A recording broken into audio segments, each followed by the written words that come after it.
Here we go, last speaker for this session, Semi-Supervised Learning and Data Streams via Temporal Latent Propagation, and the talk will be given by Wagner. Yeah, hi. Okay, thank you.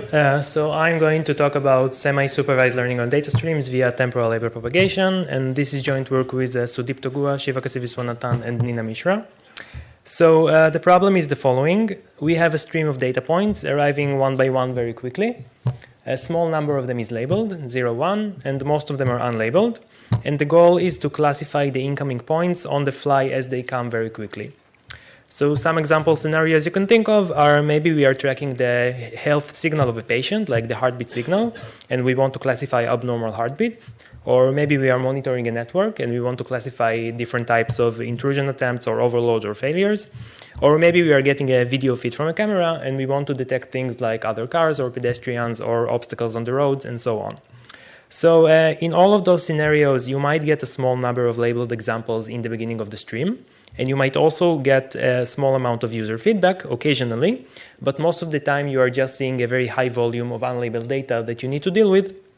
So our goals are going to be to classify the points very quickly as they come, to use small space because we cannot afford to store the huge amount of data that we are seeing. And because we have so few labeled points and so many unlabeled points, then ideally we want to learn from both. And this puts us in the setting of semi-supervised learning. So to start off, let's recap how semi-supervised learning works in the offline setting when the data is not streaming. We will build on an algorithm called label propagation. It is due to Jules Garamani and Lafferty. It is a very famous and celebrated work, and it works as follows. We take our data points and we build a graph on them, which means we draw edges between some pairs of points. And choosing which edges to draw is a different topic of research. I'm not going to get into that right now. That's not easy. So let's assume that we have the edges. And we are going to put edge weights on them that describe the similarity between the endpoints. So if two points are very similar, the edge weight between them is going to be large. And then we propagate the labels from the labeled to the unlabeled point through the edges of the graph. And the way we do it is the following. We pretend that the graph is an electric network, and we such that every edge is a resistor whose resistance is the inverse of its weight. And then we connect a power source to the graph to fix the electric potential at the blue nodes to 0 and at the red nodes to 1. So these are the labeled nodes. This sends electric flow through the graph and induces electric potentials at the rest of the nodes. And those potentials are exactly the labels that label propagation computes for those nodes. And they are numbers between 0 and 1. So if we want to classify, we pick a threshold. And how do we compute them? We know from electrical engineering that we can compute them by optimizing a quadratic function called the energy of the graph. So we can also do that efficiently. And this is the algorithm. This is label propagation. Let's see what it does in practice. So two examples. First, suppose the points are organized into circles, and we have two labeled points, one red on the outer circle and one blue on the inner circle. And we run the algorithm. It classifies the circles correctly. And maybe a more realistic example, so in a paper from SIGGRAPH 04, they took a grayscale image and they manually put small scribbles of color on the image. So now the colored pixels are the labeled ones. And then they propagated the colors with this algorithm and they got what looks a lot like a natural image. So this is label propagation. It's a great algorithm, but it's an offline algorithm. And the question is, how do we make it streaming? So the streaming setting is more difficult because we don't have as much time and memory to spend, but let's also think why it could be easier. And one reason is that in any point in time, we only need to label one point, which is the new point that just arrived on the stream. We don't need to label the previous ones, as opposed to the offline algorithm, which labels all of the points at once, thus doing a lot of work that we don't need right now. So the question is, can we avoid this redundant work and in return gain computational efficiency? So I'm going to call the new point the terminal, and more generally, terminals are going to be points that I care about computing the labels right now, and the rest of the unlabeled points are not terminals. So we cannot just get rid of the non-terminals because the labels of the terminals depend on them globally via label propagation. This is the point of semi-supervised learning. The question is, can we get rid of them in a clever way that preserves the labels that we care about, which are the terminal labels? So let's start with a simple example. I have one non-terminal, it's the shaded node, and I want to get rid of it and preserve the label at the terminal, which is the white node. In this case, I can just replace it with a resistor whose resistance is twice as large. And if you run the numbers, you can easily calculate that we get the same labels before and after. Maybe a more complicated graph. So again, I have one shaded non-terminal. I want to get rid of it and preserve the labels at all of the three white nodes. So all of them are terminals here.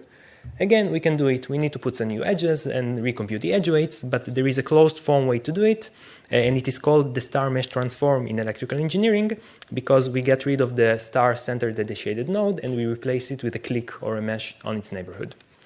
And in the most general setting, we have a huge graph with n nodes, and only tau of them are terminals, and we want to get rid of all the non-terminals, so we are just going to do it one by sequential star mesh transforms in an arbitrary order, until we have a graph that contains only the terminals as its nodes and completely new edge weights. And mathematically, this has an interpretation. This is a well-defined operation. It computes the Schur complement of the Laplacian matrix of the graph on the terminals. Whatever that means, it doesn't matter. What matters is that on one hand, you get compression. So the size of the graph decreases from depending linearly on n to depending only logarithmically on n, where n is the original number of nodes in the graph. And on the other hand, we prove in the paper that label propagation is preserved on the terminals, which means that if you pick some terminals to be labeled and you propagate their labels to the rest of the graph, then the terminal labels remain the same before and after. For example, here, the top node gets 11/13, both before and after. So this compression step saves a lot of space, and you can do it for any graph. The issue is that it doesn't save time. It turns out that computing this compression is as slow as computing full label propagation on the entire original graph. So in the offline setting, this approach does not lead to a time improvement, but we can still use it for the streaming setting. And this leads to our algorithm, which is temporal label propagation. And it works as follows. We pick a small parameter tau, so think 5 or 10 or 100, and we are going to store in memory the most recent tau points that we have seen on the stream. And when we get a new point, we are going to star mesh out the oldest point to make room for the new point, insert the new point, and then propagate the labels. So we have a label for the new point. And when we see the next point, once again, we get rid of the oldest one by star meshing, we insert the new one, and we propagate the labels, and so on. This is the whole algorithm. What do we get out of it? So on one hand, at every time step, we only perform computation on this small graph that contains tau nodes. So the running time is polynomial in tau, but independent of n. And the memory that we need to use to store this graph scales only logarithmically with n, which is the number of points that we have seen so far on the stream. And at the same time, the labels that we compute are provably equal to the result of label propagation on a large graph that contains the whole stream that we have seen so far, because the small graph is its compressed form via sequential star mesh transforms as defined earlier. And note that if we try to compute the same labels on the original graph without compression, we would need to use time and space, which are at least linear in n.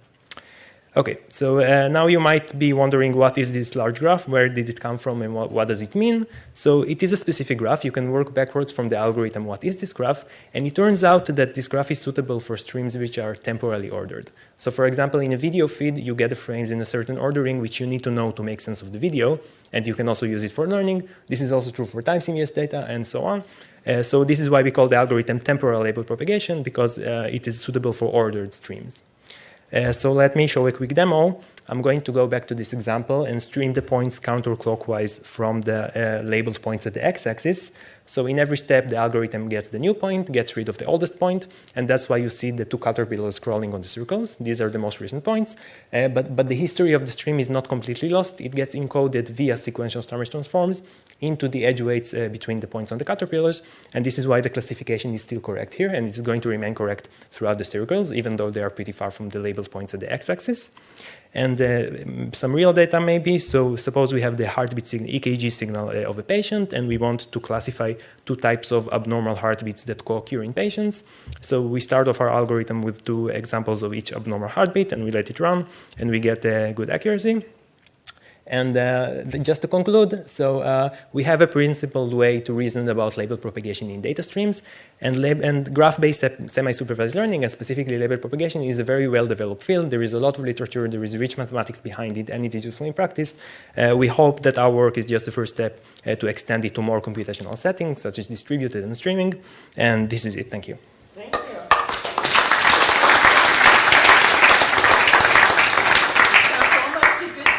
Not that we're getting coffee, but your results. And then I still have, the tau, the size of tau, doesn't it matter somehow? It matters a lot. You make it sound as if, it's perfect, right? It just encapsulates all this historic. So it's not so simple. So first, if tau is very small, then the graph does not have sufficient expressibility. You cannot encode sufficient enough numbers in there to capture the stream. And second, tau it's actually not monotone. It depends on how the stream behaves. If it's periodic, then tau needs to match the period. So setting tau is actually not an easy thing to do. But in practice, we just set it to a small number, and we got pretty good results. There's time for a lot of questions. There's also time for coffee. It's your choice now. Right, we have the speaker here, and you will also be at poster number something later today. Or something, So yes. thank you. Thank you.